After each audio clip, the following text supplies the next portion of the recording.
ദൈവത്തിൻ്റെ കരുതൽ. ബൈബിളിൽ നമ്മൾ ദാനിയേലിൻ്റെ പുസ്തകം വായിക്കുമ്പോൾ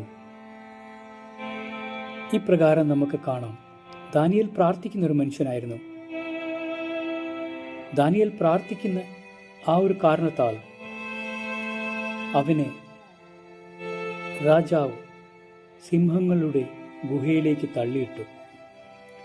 ദാനിയേലിന്റെ പുസ്തകം 6-ാം അധ്യായം 22-ാം വാക്യത്തിൽ ദാനിയേൽ ഈ പ്രകാരം പറയുന്നു: എൻ്റെ ദൈവം തൻ്റെ ദൂതനെ അയച്ച് സിംഹങ്ങളുടെ വായ അടച്ചു. ദാനിയേലിനെ ആ സിംഹക്കുഴിയിലേക്ക് തള്ളിയിട്ടപ്പോൾ ദൈവം അത് തടഞ്ഞില്ല. പക്ഷേ ദാനിയേൽ ഗുഹയിൽ ഉള്ളപ്പോൾ അവനോടൊപ്പം ദൈവമുണ്ടായിരുന്നു. സങ്കീർത്തനം 34-ാം അധ്യായം 19-ാം വാക്യത്തിൽ ഇപ്രകാരം നമുക്ക് വായിക്കാം: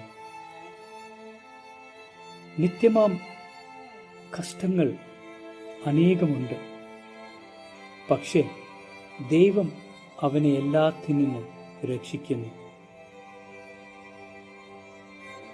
ഇന്ന് നമ്മൾ കടന്നു പോകുന്ന പ്രശ്നങ്ങൾ, പ്രയാസങ്ങൾ എല്ലാം ദൈവം കാണുന്നു.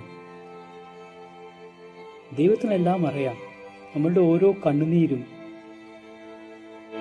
ദൈവം കാണുന്നു. എല്ലാ കണ്ണുനീരിനും ദൈവം മറുപടി നമുക്ക് നൽകും. ഒരു ക്രിസ്തീയ ജീവിതത്തിൽ പ്രശ്നങ്ങളോ പ്രയാസങ്ങളോ ഉണ്ടാകില്ല എന്ന് ഒരിക്കലും കർത്താവ് നമ്മളോട് പറഞ്ഞിട്ടില്ല. പക്ഷേ നമ്മൾ ജീവിതത്തിൽ ആ കഷ്ടപ്പാടുകൾ കൂടെ കടന്നു പോകുമ്പോഴോ ആ പ്രയാസമായ ഒരു സന്ദർഭത്തിൽ കൂടെ കടന്നു പോകുമ്പോഴും ദൈവത്തിൻ്റെ സാന്നിധ്യം നമ്മോട് കൂടെയുണ്ട്. ദൈവത്തിൻ്റെ ആ കരങ്ങൾ, രക്ഷിക്കുന്ന കരങ്ങൾ നമ്മോട് കൂടെയുണ്ട്. അത് നമ്മൾ മനസ്സിലാക്കുമ്പോൾ നമ്മളുടെ ജീവിതത്തിൽ വലിയൊരു മാറ്റം സംഭവിക്കും. ബൈബിളിൽ പറയുന്നു: ഞാൻ നിന്നെ ഒരിക്കലും കൈവിടില്ല, ഈ ലോകം അവസാനം വരെയും നിന്റെ കൂടെ ഞാൻ ഉണ്ടായിരിക്കും.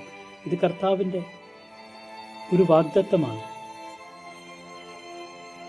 ഇന്ന് ഈ വചനം കേൾക്കുന്ന എല്ലാ മക്കളും ഒരു കാര്യം ഓർക്കണ്ട്: ക്രിസ്തീയ ജീവിതത്തിൽ കഷ്ടപ്പാടുകളോ പ്രയാസങ്ങളോ സങ്കടങ്ങളോ ഒന്നുമില്ല എന്ന് കർത്താവ് ഒരിക്കലും പറഞ്ഞിട്ടില്ല.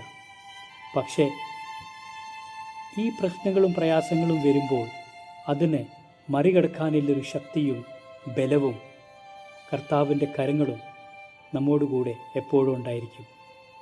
ഈ വചനത്താൽ ദൈവം എല്ലാവരെയും ഇന്ന് അനുഗ്രഹിക്കട്ടെ. യേശു കർത്താവിൻ്റെ നാമത്തിൽ ആമേൻ.